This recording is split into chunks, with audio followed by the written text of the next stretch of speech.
Hello my dear students, നമ്മുടെ 9th class annual exam time table നമുക്ക് വന്നിട്ടുണ്ട്.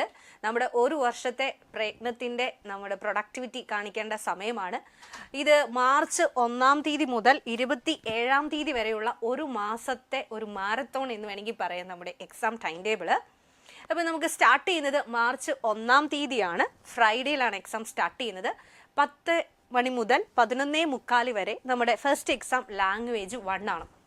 നമ്മളൊന്ന് അനലൈസ് ചെയ്യുമ്പോൾ ആദ്യത്തെ ഒരു 3-4 ദിവസങ്ങളിൽ നമുക്ക് ലാംഗ്വേജുകൾ തന്നെയാണ് എക്സാംസുകൾ വരുന്നത്. അപ്പോൾ ടൈമിങ്ങും പറഞ്ഞാൽ 10 തൊട്ട് 11:45 വരെയുള്ള സമയം തന്നെയാണ് മോസ്റ്റ് കൂടുതലായിട്ടും വരുന്നത്. പക്ഷേ ഇടയ്ക്ക് ഒരു ടൈം വേരിയേഷൻസ് ഒക്കെ ഉണ്ട്, നമുക്ക് നോക്കാം. അപ്പോൾ ആദ്യത്തെ ദിവസങ്ങളെല്ലാം ലാംഗ്വേജ് ആയതുകൊണ്ട് തന്നെ നമുക്ക് അവിടെ കിട്ടുന്ന ഗ്യാപ്പുകൾ, നമുക്ക് ഒരു ഗ്യാപ്പ് ഇട്ടിട്ടായിരിക്കും എക്സാംസുകൾ വരുന്നത്. അപ്പോൾ ആ ഗ്യാപ്പുകൾ ശരിക്കും നമ്മൾ യൂട്ടിലൈസ് ചെയ്താൽ പിന്നീടുള്ള നമ്മുടെ ഡിഫിക്കൽട്ട് എക്സാംസുകളൊക്കെ ഉണ്ട്. നമ്മുടെ physics, chemistry, maths, biology, basic സയൻസുകളൊക്കെ ഉണ്ട്, സയൻസ് സബ്ജക്റ്റുകൾ. അപ്പോൾ ആ ഒരു ടൈം ഗ്യാപ്പ് നമ്മളിവിടെ എക്സാമിന് വേണ്ടിയിട്ട് ആ ഒരു എക്സാമുകൾക്ക് വേണ്ടി യൂട്ടിലൈസ് ചെയ്താൽ നമ്മുടെ ഈ ഒരു എക്സാം എന്ന് പറയുന്നത് നമുക്ക് നന്നായിട്ട് തന്നെ അറ്റൻഡ് ചെയ്യാൻ പറ്റും. ഓക്കെ, അപ്പോൾ ഫസ്റ്റ് ഡേ എക്സാം ലാംഗ്വേജ് 1 ആണ്. സെക്കൻഡ് ഡേ മാർച്ച് 5-നാണ് വരിക. അപ്പോൾ നമുക്കൊരു 3 ദിവസത്തെ ഗ്യാപ്പ് അവിടെ ഉണ്ട്. 5-ാം തീയതി വരുന്നത് 10 തൊട്ട് 11:45 വരെ ലാംഗ്വേജ് 2 ആണ്. അപ്പോൾ 2 ദിവസത്തെ ഗ്യാപ്പ് അവിടെ ഉണ്ട്. നമുക്ക് ലാംഗ്വേജ് 2-ന് വേണ്ടിയിട്ടും ഒപ്പം സോഷ്യൽ സയൻസ് സബ്ജക്റ്റിന് വേണ്ടിയിട്ട് നമുക്ക് ആ ഒരു ടൈം യൂട്ടിലൈസ് ചെയ്യാൻ പറ്റും. ദെൻ പിന്നീട് മാർച്ച് 7-ാം തീയതി വരുന്നത് വീണ്ടും അവിടെ ഒരു ദിവസത്തെ ഗ്യാപ്പ് ഉണ്ട്. 7-ാം തീയതി വരുന്നത് 10 തൊട്ട് 12:45 വരെ. അപ്പോൾ ശ്രദ്ധിക്കണം, അവിടെ ടൈം ഒന്ന് വ്യത്യാസമുണ്ട്. 10 മണി തൊട്ട് 12:45 വരെ വരുന്നത് ഇംഗ്ലീഷ് സബ്ജക്റ്റാണ്, ലാംഗ്വേജ് തന്നെയാണ്. ആർക്കും ബുദ്ധിമുട്ടില്ല, നമുക്ക് ലാംഗ്വേജ് സബ്ജക്റ്റുകൾ തന്നെയാണ് വരിക. പിന്നീട് 14-ാം തീയതി മക്കളെ നോക്കുക, ശ്രദ്ധിക്കുക, 7 തൊട്ട് 14 വരെ, അതായത് ഒരു ആഴ്ചത്തെ സമയമുണ്ട്. ഈ ആഴ്ച നമ്മൾ ഹിന്ദിക്ക് വേണ്ടി മാത്രമായി ഉപയോഗിക്കരുത്. കാരണം നെക്സ്റ്റ് വരുന്ന എക്സാം ഹിന്ദിയാണ്, ലാംഗ്വേജ് ആണ്, കമ്പാരിറ്റീവ്ലി ഈസി ആയിട്ടുള്ള ഒരു സബ്ജക്റ്റ് ആണ്. അപ്പോൾ നമ്മൾ എന്ത് ചെയ്യണം, ഈ ഒരു ടൈമിങ്, ഈ ഒരു ആഴ്ചത്തെ സമയം കൂടുതലായിട്ടും നമ്മൾ കെമിസ്ട്രി, മാത്സ്, ഫിസിക്സ് സബ്ജക്റ്റുകൾ, കൂടുതലായിട്ടും മാത്സിനും ഫിസിക്സിനും വേണ്ടി ആ ഒരു ടൈം യൂട്ടിലൈസ് ചെയ്യുക. കാരണം കെമിസ്ട്രിക്ക് നമുക്ക് വീണ്ടും സമയം കിട്ടുന്നുണ്ട്.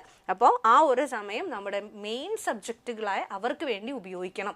എങ്കിൽ മാത്രമേ ആ ഒരു എക്സാമിൻ്റെ സമയവും നമുക്ക് യൂട്ടിലൈസ് ചെയ്ത് എക്സാം നന്നായിട്ട് വരികയുള്ളൂ. ഓക്കെ, ദെൻ നെക്സ്റ്റ് 14-ാം തീയതി നമ്മൾ പറഞ്ഞു ഒരാഴ്ചത്തെ ഗ്യാപ്പിന് ശേഷം നമ്മൾ ഹിന്ദി പഠിച്ചു, ഒപ്പം മാത്സ്, ഫിസിക്സ് പഠിച്ചു. നമ്മൾ 14-ാം തീയതി എക്സാമിന് വരുന്നു. അന്നത്തെ എക്സാം എന്താണ്? ഹിന്ദിയാണ്. ഓക്കെ, ദെൻ ഹിന്ദിക്ക് ശേഷം നമുക്ക് വരുന്നത് മാർച്ച് 16-ാം തീയതി 10 തൊട്ട് 12:45 വരെ സോഷ്യൽ സയൻസ് ആണ്. അപ്പോൾ നമ്മൾ ഓൾറെഡി സോഷ്യൽ സയൻസ് നമ്മൾ ഒരാഴ്ചത്തെ ഗ്യാപ്പിലെ സമയത്ത് നമ്മൾ സോഷ്യൽ സയൻസ് എടുത്തിരുന്നു, കുറേ നമ്മൾ പഠിച്ചിട്ടുണ്ട്. ഒപ്പം നമുക്കിവിടെ ഒരു ഗ്യാപ്പ് ഉണ്ട്, 15-ാം തീയതി ഒരു ദിവസം കിട്ടുന്നുണ്ട്. അപ്പോൾ നമുക്ക് സോഷ്യൽ സയൻസിന് വേണ്ടി യൂട്ടിലൈസ് ചെയ്താൽ സോഷ്യൽ സയൻസ് ഈസിയായി മാറും. പിന്നീട് വരുന്നത് നമുക്ക് മെയിൻ സബ്ജക്റ്റ് ഉണ്ടോ, നമ്മൾ മെയിൻ ഇൻഡിക്കേറ്റർ ഒക്കെ ഇവിടെ കാണിച്ചിട്ടുണ്ട്. നമ്മുടെ മെയിൻ സബ്ജക്റ്റുകളാണ് 19-ാം തീയതി, 16-ാം തീയതി കഴിഞ്ഞ് 19-ാം തീയതി. അപ്പോൾ 17, 18 2 ദിവസത്തെ ഗ്യാപ്പ് ഉണ്ട്. ആർക്ക്? കെമിസ്ട്രി സബ്ജക്റ്റിന് വേണ്ടിയിട്ട് 10 തൊട്ട് 11:45 വരെയുള്ള സമയമാണ് കെമിസ്ട്രിക്ക് വേണ്ടി. അപ്പോൾ നമ്മൾ ഒരാഴ്ചത്തെ ഗ്യാപ്പ് കിട്ടിയപ്പോൾ നമ്മൾ കെമിസ്ട്രീനെയും ഒന്ന് ഓർത്തായിരുന്നു, നമ്മളൊന്ന് പഠിച്ചു വെച്ചിട്ടുണ്ട് കുറച്ച് കാര്യങ്ങൾ.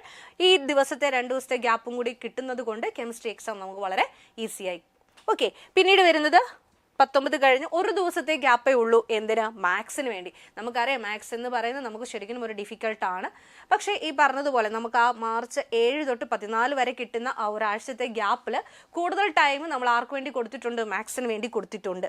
അപ്പോൾ അതുകൊണ്ട് ഈ 21-ാം തീയതിയിലത്തെ മാത്സ് എക്സാം നമ്മളെ സംബന്ധിച്ചിടത്തോളം ഒരു കീറാമുട്ടി അല്ല, നമുക്ക് ഈസിയായി തന്നെ വരും. കാരണം നമ്മൾ അവിടെ ടൈം യൂസ് ചെയ്തിട്ടുണ്ട്.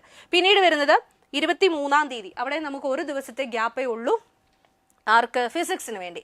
മാത്സ് കഴിഞ്ഞാൽ എനിക്ക് തോന്നുന്നു ഫിസിക്സ് ആയിരിക്കും പിന്നീട് നിങ്ങൾക്ക് ബുദ്ധിമുട്ട് വരിക. അതുകൊണ്ട് നമ്മൾ ആ ഒരാഴ്ചത്തെ സമയം അവിടെ നമ്മൾ യൂട്ടിലൈസ് ചെയ്തിട്ടുണ്ട് മാത്സിനും ഫിസിക്സിന് വേണ്ടി. കൂടുതൽ സമയം നമ്മൾ മാത്സിന് കൊടുത്തു, ഒപ്പം നമ്മൾ ഫിസിക്സിനെയും ശ്രദ്ധിച്ചിട്ടുണ്ട്.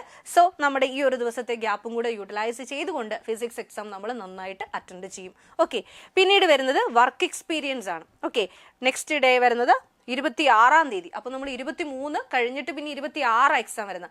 24 ഇല്ല, 25 ഇല്ല. ഓൾറെഡി നമുക്കറിയാം വർക്ക് എക്സ്പീരിയൻസിന് വേണ്ടി നിങ്ങൾ അത്രയ്ക്കും എഫേർട്ട് എടുക്കേണ്ട ആവശ്യമുള്ളൊരു കേസ് അല്ല. അതുകൊണ്ട് തന്നെ ആ 2 ദിവസത്തെ സമയം നമ്മൾ ആർക്ക് കൊടുക്കണം? ബയോളജിക്ക് കൊടുക്കുക. ഓക്കെ, ബയോളജി നമ്മളെ സംബന്ധിച്ചിടത്തോളം ഇമ്പോർട്ടൻ്റ് ആയിട്ടാണ്. തിയറി പഠിക്കാനുണ്ട്, നമ്മുടെ മെയിൻ സബ്ജക്റ്റ് ആണ്. നീറ്റൊക്കെ ഓറിയൻറ്റഡ് ആയിട്ട് നമ്മൾ ഇനി പഠിക്കാൻ പോകുമ്പോൾ നമുക്ക് ഇമ്പോർട്ടൻ്റ് ആയിട്ടുള്ള സബ്ജക്റ്റ് ആണ്. നമ്മൾ തിയറി ആയിട്ട് കുറേ പഠിക്കാനുണ്ട്. അപ്പോൾ അങ്ങനെ വരുമ്പോൾ ബയോളജിക്ക് വേണ്ടിയിട്ട് ആ സമയം നമ്മൾ യൂട്ടിലൈസ് ചെയ്യും. കാരണം പിന്നീട് വർക്ക് എക്സ്പീരിയൻസ് കഴിഞ്ഞ് നമ്മൾ വരുമ്പോൾ തൊട്ടടുത്ത ദിവസമാണ് മക്കളെ. കാരണം ഇത്രയും ദിവസം നമുക്ക് ഓരോ ദിവസം എങ്കിലും ഗ്യാപ്പ് കിട്ടുമായിരുന്നു.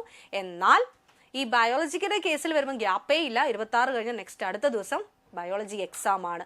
സോ നമ്മൾ ആ വർക്ക് എക്സ്പീരിയൻസ് കിട്ടുന്ന 2 ദിവസം നന്നായി തന്നെ യൂട്ടിലൈസ് ചെയ്യണം. എങ്കിൽ മാത്രമേ ബയോളജി നന്നായിട്ട് നമുക്ക് അറ്റൻഡ് ചെയ്യാൻ പറ്റുള്ളൂ. അപ്പോൾ ഇതാണ് നമ്മുടെ ഈ ഒരു വർഷത്തെ ആനുവൽ എക്സാമിൻ്റെ ടൈം ടേബിൾ എന്ന് പറയുന്നത്. അപ്പോൾ മക്കൾ നന്നായിട്ട് അത് യൂട്ടിലൈസ് ചെയ്യുക. നമുക്ക് കിട്ടുന്ന ഗ്യാപ്പുകൾ നന്നായിട്ട് അത് യൂട്ടിലൈസ് ചെയ്യുക. ആ ഒരു സ്പെസിഫിക് സബ്ജക്റ്റിലേക്ക് മാത്രം കോൺസെൻട്രേറ്റ് ചെയ്യരുത്. നന്നായിട്ട് വരുന്ന എക്സാംസുകൾ ഇമ്പോർട്ടൻ്റ് ആയിട്ടുള്ള ഡിഫിക്കൽട്ട് ആയിട്ടുള്ള എക്സാംസുകൾക്ക് വേണ്ടിയിട്ട് ആ ഗ്യാപ്പുകൾ നന്നായിട്ട് യൂട്ടിലൈസ് ചെയ്താൽ ഉറപ്പായിട്ടും നിങ്ങളുടെ ഈ എക്സാം എന്ന് പറയുന്നത് സക്സസ് ആയിട്ട് വരും. Very all the best. എല്ലാവർക്കും നന്നായിട്ട് എക്സാം എഴുതാൻ പറ്റട്ടെ. എല്ലാവർക്കും നല്ല വിജയ ആശംസകൾ. Okay, thank you. എൻട്രൻസ് സംബന്ധമായ വാർത്തകളും അപ്ഡേഷനുകളും ഏറ്റവും വേഗം ആധികാരികമായി അറിയാൻ ബ്രില്യൻ സ്റ്റഡി സെന്റർ പാല യൂട്യൂബ് ചാനൽ സബ്സ്ക്രൈബ് ചെയ്യുക, ബെൽ ഐക്കൺ അമർത്തുക.